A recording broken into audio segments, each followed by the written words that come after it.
Time to practice. So we're practicing using the necklace method.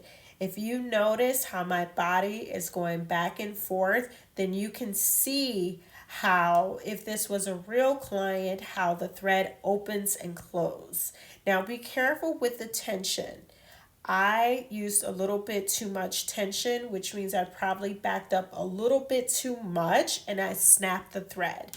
The good thing is, if you are prepared for the service, then you already have this 10 to 12-inch piece of thread that is double knotted at the end, so that way you can continue to do hair removal.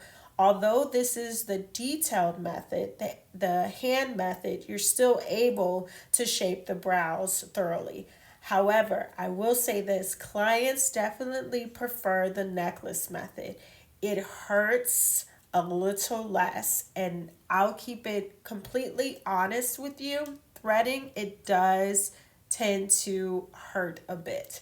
Why? Because we're removing the hair directly from the follicle, and it's because we're being very detailed about it. So it's picking up smaller amounts of hair versus the necklace method that removes a larger amount of hair.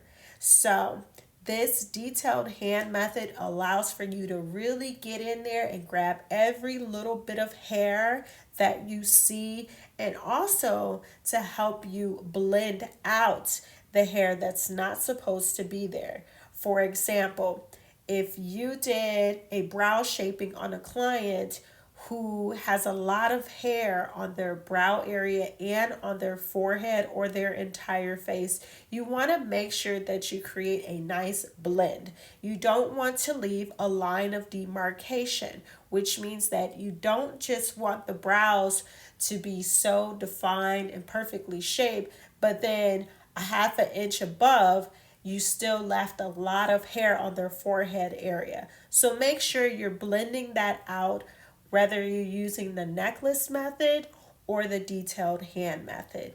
Our goal is to make sure that they have beautiful brows, but your goal is to also make sure that it blends in with their physical appearance.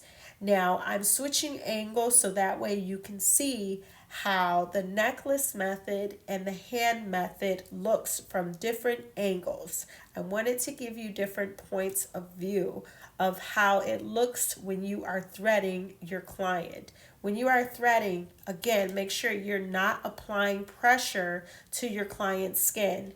Your client will be holding their skin really taut. They'll have one hand over their eyelid and the other hand placed above their brow area. And they hold the skin as taut as possible so the hair lifts up and the thread rolls across. That is how threading is done, and that is how I do it here at Cosmetics and Eyebrows Atelier. Again, this detailed hand method works amazing, and so does the necklace method. So continue to practice, and you'll be great at this in no time.